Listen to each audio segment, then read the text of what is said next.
everything's possible. Whatever your perception of the earth is, that's your perception of the earth.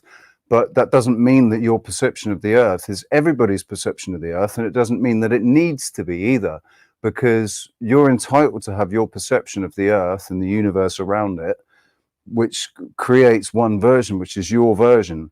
It's your movie that you're living. It's from your perspective. You'll never, ever, ever see the world through my eyes because you're not me, and vice versa. So it's, you know, it's absolutely possible. It's not just possible. It is. It's a fact that in your reality, the earth is one way, and you're trying to find the parameters for it. You need to find, where's the edge of the earth? Where's the, you know, what's going on? How are we flying through space, or are we in water, or what is it? But in my version, in my reality, the way I've come to terms with everything, this is literally, this is a realm, and it's an observably flat realm, and it's limited only by our perception, by our collective perception, because as an individual, we can only project our perception so far. I can't, through my perception, actually affect things in America. It's going to affect things closer to me much more. So, and that's why a collective perception, the more people closer together are perceiving the same thing, the more that reality solidifies, because there's so many people within this realm where we're all creators. We all have the right to create our own reality, and we can either have those realities, those realities coexisting and have diversity like that, you know, with all these different realities, everybody accepting that your reality is a little bit different to mine. I wonder what your reality is like. It might be fun, you know. Let's perceive the world to be a fucking square for a bit. That might be fun. We're on the top of a cube. I remember when I was a child, I used to imagine that. I think it was because of Inner Space. You know, the opening scene to Inner Space, where you think you're in space, and then it turns out that you're actually in the ice cubes of a drink that's about to be served.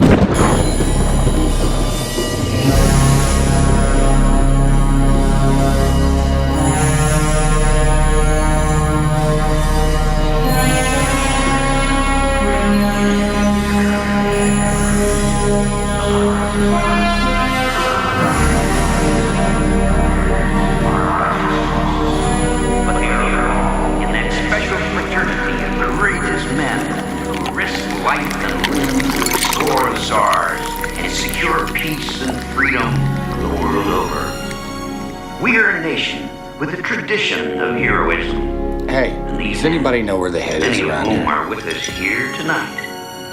You know, it's like, and this idea. Yeah, that one. What's the Hitchhiker's Guide to the Galaxy? The end of that, where it pulls out. Yeah. And then it turns out we're just we're a ball being played with on a field by some aliens. Yeah.